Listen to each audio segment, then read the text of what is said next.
দেশ স্বাধীনের পর ১৯৭৪ সালের দুর্ভিক্ষের কথা বলতে গিয়ে কাঁদলেন অন্তর্বর্তী সরকারের প্রধান উপদেষ্টা অধ্যাপক ডক্টর মোহাম্মদ ইউনূস।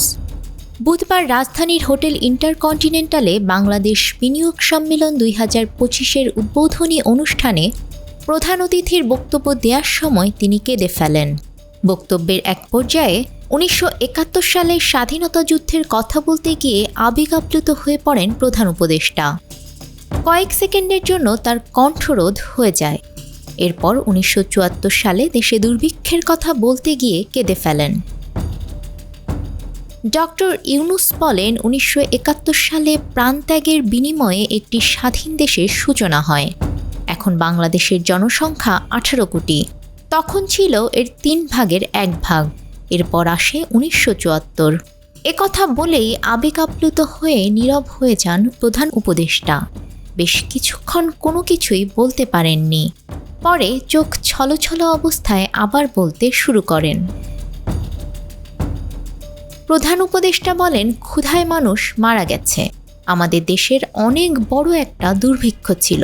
১৫ লাখ মানুষ মারা গেছে। তখন এমন ছিল স্বাধীন বাংলাদেশ। তিনি বলেন, আমরা বছরে একটি ফসল ফলাতাম তখন।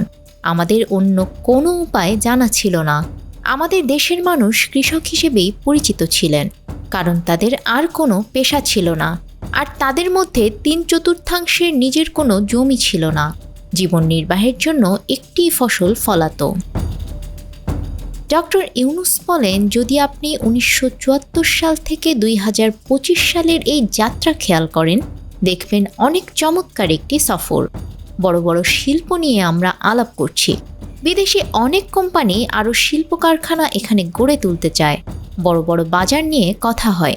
খুব অল্প সময়ে অনেক পথ পেরিয়ে এটি এখনের বাংলাদেশ। এ সময় ডক্টর ইউনূস বলেন, বাংলাদেশে ব্যবসার ভালো সুযোগ রয়েছে। এ ব্যবসা শুধু বাংলাদেশের জন্য নয়, সারা পৃথিবীর জন্য সুযোগ তৈরি করতে পারে।